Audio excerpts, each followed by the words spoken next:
चाहे आप संसद के गतिरोध की बात करें या मध्य प्रदेश की राजनीति की बात करें, आज जिस तरह से भारतीय जनता पार्टी की अगुवाई की सरकार के खिलाफ कांग्रेस गोलबंद है, उसमें प्रखर आवाज़ में से एक ज्योतिरादित्य सिंधिया इस वक्त न्यूज़ नेशन पर मौजूद हैं। ज्योति जी, आपका बहुत स्वागत है। सिंधिया साहब, बहुत बहुत धन्यवाद, आपने मुझे आमंत्रित किया। और शुरुआत के पहले मैं अपनी तरफ से आपको और आपके चैनल को, हमारे दर्शकों को बहुत बहुत शुभकामनाएं मैं अर्पित करना चाहूँगा। एक बहुत ज़बरदस्त शुरुआत उत्तराखंड और यूपी के बाद आप लोग मध्य प्रदेश और छत्तीसगढ़ में कर रहे हैं, तो मेरी ढेर सारी शुभकामनाएं। प्रजातंत्र के चौथे स्तंभ के रूप में आप उभरें, यही हमारी मनोकामना है, आशा है और अभिलाषा है। बहुत धन्यवाद। और आप जैसे नेताओं का समर्थन रहे तो वाकई में हम लगातार दिन दोगुनी रात चौगुनी तरक्की कर सकते हैं। पहला सवाल मैं आपसे जानना चाहता हूं, अगर हम मध्य प्रदेश के संबंध में समझने की कोशिश करें, आज जो समीकरण मध्य प्रदेश में हैं और जिस तरह से उपचुनाव में एक तरह से जीत कांग्रेस को मिली, क्या वाकई में आप मानते हैं कि शिवराज सिंह चौहान के गढ़ में आपने न सिर्फ सेंध लगाई है बल्कि आप उनके गढ़ को ढाने की प्रक्रिया शुरू कर चुके हैं? हम किसी के गढ़ को ढाएं, ये ना हमारी विचारधारा है, ना हमारा लक्ष्य है। हमारा लक्ष्य है मध्य प्रदेश में कि जनता की हम सेवा कर पाएँ, जनता को विकास और प्रगति के रास्ते पर दोबारा हम लोग ले जाएं, और जो एक भ्रष्टाचार का आलम और एक विकास और प्रगति का जो एक रास्ता अवरुद्ध हो चुका है, जो किसान आज आत्महत्या करने पर कागार हो चुका है, जो महिलाओं के साथ एक दर्दनाक दृश्य पूरे मध्य प्रदेश में पैदा हो रहा है। अभी पिछले कई दिनों का हादसा भी प्रीति रघुवंशी जी का मैं उल्लेख करना चाहूँगा, जहाँ मंत्रियों के परिवार ही धमकी दें एक बेकसूर लड़की को।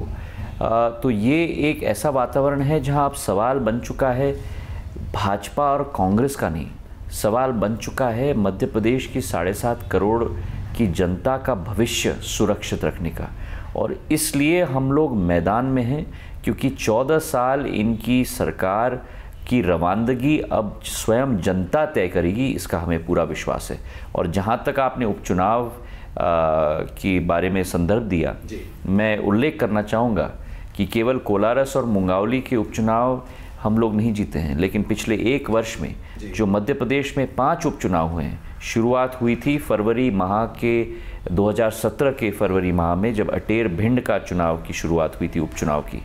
वहाँ से फिर झाबुआ का लोकसभा चुनाव, उसके बाद चित्रकूट का विधानसभा का चुनाव, और अब कोलारस और मुंगावली दोनों साथ में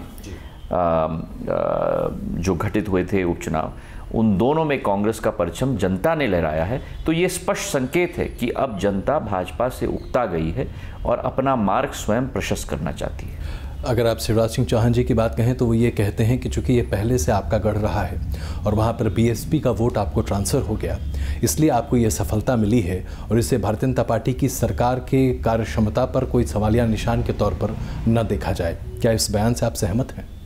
देखिए, जनमत होता है, और इस चुनाव में भाजपा सरकार ने अपनी पूरी कैबिनेट उतार दी थी जी। 15 मंत्री मुंगावली में बैठे थे, 17 मंत्री कोलारस में बैठे थे। पैसे नदी के साथ बहाया गया। कभी आपने देखा है इस देश में कि उपचुनाव के लिए कैबिनेट की रीशफल बुलाए जाए जी, और मंत्रियों को जातिवाद के आधार पर बनाया जाए? कभी आपने देखा है कि रात के अंधेरे में टेम्पो ट्रैवलर में सामाजिक लोगों को भरा कर ग्रामीण अंचल से मुख्यमंत्री के निवास में लाया जाए और उनको प्रलोभन दिया जाए? तो उन्होंने जो कोशिश करनी थी उन्होंने कोशिश की, लेकिन उसके बाद भी मैं मानता हूं कि अगर ये जीत है तो ये जीत भाजपा के धनबल पर जनबल की जीत है, भाजपा के मंत्री बल पर जनबल की जीत है, और भाजपा के बाहुबल पे जनबल की जीत है। और जहां तक आदरणीय शिवराज सिंह जी के बारे में मैं कहूं, उन्होंने कहा था किसी और टीवी चैनल के इंटरव्यू में कि सिंधिया जी को माला जनता पहनाना चाहती है।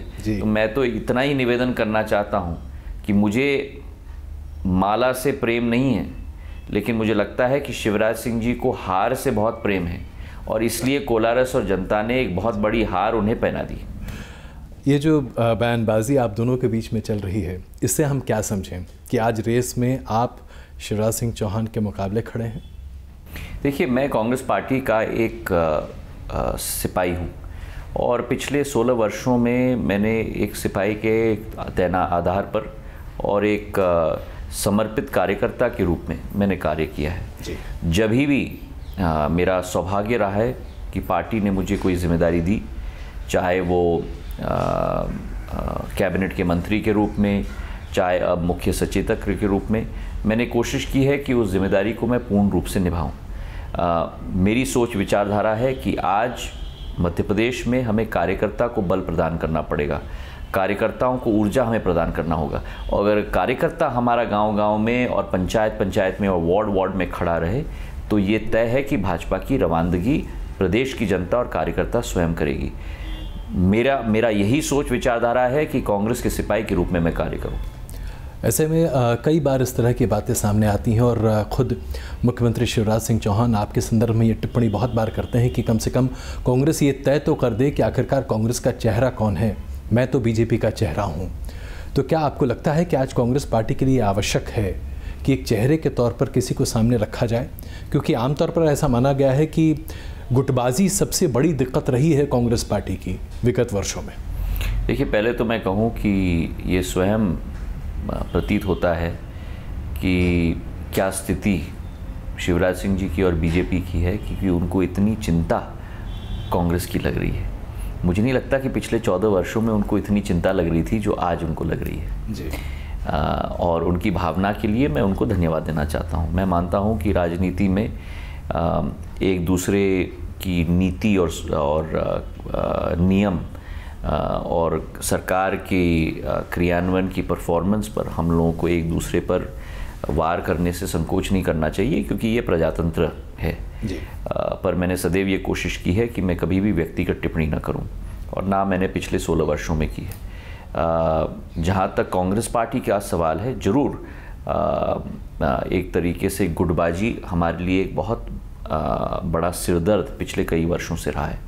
पर पिछले 2 वर्षों में हम सब लोग ने ये दृढ़ संकल्प लिया है कि हम सब लोग साथ में मिलकर कार्य करेंगे, चाहे वो कमलनाथ जी हों, दिग्विजय सिंह जी हों, चाहे मैं हूँ, चाहे अरुण यादव जी हों, चाहे सत्यव्रत चतुर्वेदी जी हों, चाहे अजय सिंह जी हों, पचौरी जी हों, भूरिया जी हों।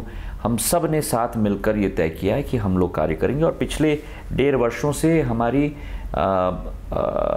हर माह 2 माह हमारी बैठकें रही हैं आगे की रणनीति के तहत, और उसी विचारधारा, उसी एकता की सोच और विचारधारा के आधार पर आज मैं मानता हूं कि जनता का आशीर्वाद के आधार पर ये 5 उपचुनावों के नतीजे हम लोग दे पाए हैं जी।